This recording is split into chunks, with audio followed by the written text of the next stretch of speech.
धर्म मैं भी खाना ही बोलने आ रहा था कि धर्म हम दोनों का खाना निकाल दो।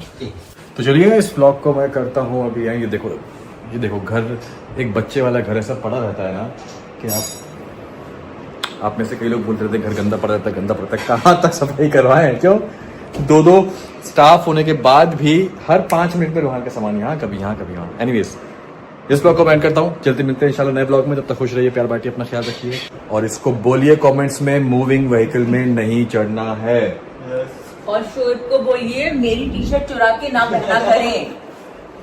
Why should wives have all the fun? ये था ना why should girls have all the fun? Scooty have all the fun, पता नहीं। हाँ तो चलिए अल्लाह। गए आराम से बैठ के गए, जैसे जैसे वो स्टॉप पे रुक रही थी इतने लोग भर गए, यहाँ तो पीछे से यहाँ तो चिपक के हम लोग भर के आए। वो पूरी बोरीवली घूम कर लिंक रोड से होते हुए मीरा रोड स्टेशन आई। फिर वो आई और फिर बारिश एकदम और तेज आने लग गई। फिर उतरे, फिर मतलब कहीं उस शेड में हम लोग खड़े हो गए। फिर दूसरी बस आई, हाँ दूसरी बस में मुझे लग गई। हुआ ये मतलब मेरी गलती थी। हुआ ये था कि खाली बस थी तो मेरे वेलकम बैक टू दीपिका की दुनिया। कैसे हो? आई होप कि आप सब ठीक होंगे। आपने देखा कि रेहान जो है तो घर में दो लोग काम करने वाले हैं, सफाई वगैरह करने के लिए है, लेकिन फिर भी घर में काम देखिए कितना होता है। और रोहान जो है तो अपनी खेलने की चीज़ें बार बार नई चीज़ें निकाल कर पूरे घर के अंदर वो फैला देता है। तो शोएब इब्राहिम वही बता रहे थे कि ये है बच्चे वाला घर, यानी कि एक बच्चा है लेकिन फिर भी देखिए वो कितना काम बढ़ा देता है।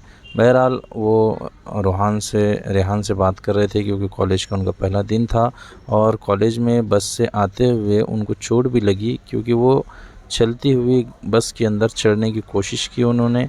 और चलते उसके अंदर बस में चढ़ते आपको तो पता है मुंबई की जो बसेस होती है थोड़ी देर के लिए रुकती है और रुकते ही वो चलना शुरू हो जाती है। पैसेंजर बैठो या मत बैठो, लेकिन उनका जो टाइम होता है उतनी देर रुक के वो निकल जाती है।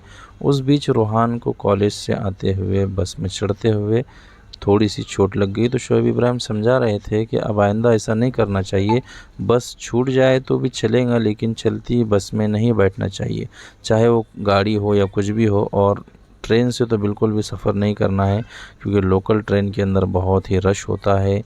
और रेहान को जो है तो ट्रेन कर रहे हैं, उसे समझा रहे हैं कि उसको अपनी लाइफ को आगे किस तरह से जीना है और स्ट्रगल करना है और आगे कैसी कैसी परेशानियों से झेलना पड़ता है। मुंबई का जो ट्रैफिक है बहुत ही हार्ड होता है। अगर आप मुंबई गए हैं तो आपने देखा अगर है तो कमेंट कर ज़रूर बताएं। वीडियो को लाइक करें, शेयर करें। चैनल पर अगर नए हैं तो चैनल को सब्सक्राइब कर लीजिए। अल्लाह हाफिज़।